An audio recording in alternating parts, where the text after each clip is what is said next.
माँ दुर्गा की 9वीं शक्ति का नाम सिद्धिदात्री है। ये सभी प्रकार की सिद्धियों को देने वाली है। नवरात्रि पूजन के 9वें दिन इनकी उपासना की जाती है। इस दिन शास्त्रीय विधि विधान और पूर्ण निष्ठा के साथ साधना करने वाले साधक को सभी सिद्धियों की प्राप्ति हो जाती है। सृष्टि में कुछ भी उसके लिए अगम्य नहीं रह जाता। ब्रह्मांड पर पूर्ण विजय प्राप्त करने की सामर्थ्य उसमें आ जाती है।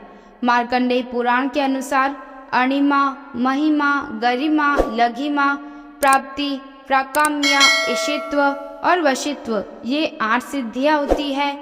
ब्रह्म वैवर्त पुराण के श्री कृष्ण जन्म खंड में यह संख्या 18 बताई गई है।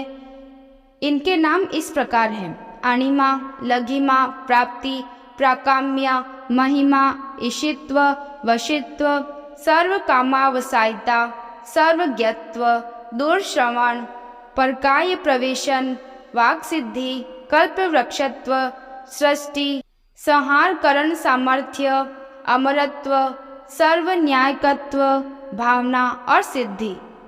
माँ सिद्धिदात्री भक्तों और साधकों को ये सभी सिद्धियां प्रदान करने में समर्थ है। देवी पुराण के अनुसार भगवान शिव ने इनकी कृपा से ही इन सिद्धियों को प्राप्त किया था। इनकी अनुकंपा से ही भगवान शिव का आधा शरीर देवी का हुआ था। इसी कारण वे लोक में अर्धनारीश्वर नाम से प्रसिद्ध हुए। माँ सिद्धिदात्री का रूप अत्यंत ही दिव्य है। माँ का वाहन सिंह है। यह कमल पर भी आसीन होती है। इनकी 4 भुजाएं हैं। दाहिने ओर के नीचे वाले हाथ में चक्र, ऊपर वाले हाथ में गदा और बाईं ओर के नीचे वाले हाथ में शंख और ऊपर वाले हाथ में कमल का फूल है। माँ सिद्धिदात्री को देवी सरस्वती का भी स्वरूप माना गया है।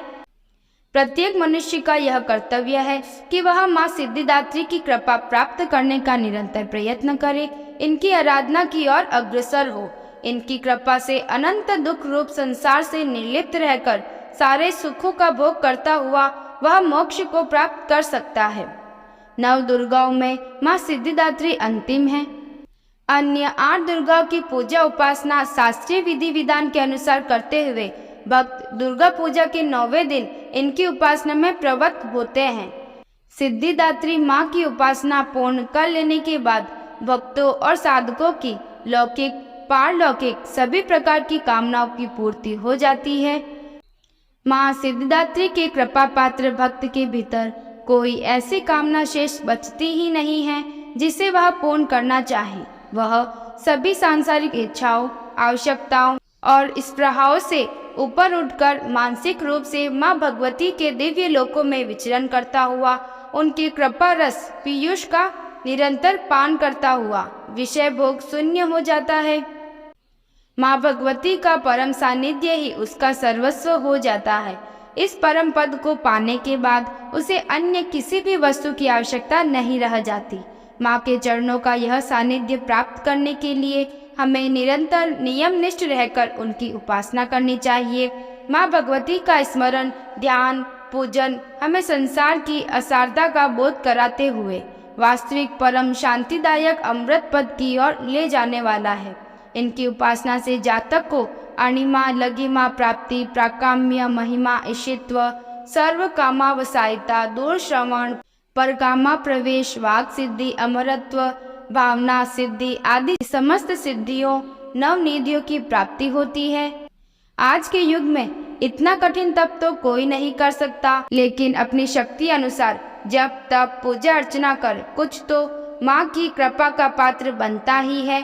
प्रत्येक सर्वसाधारण के लिए आराधना योग्य यह श्लोक सरल और स्पष्ट है।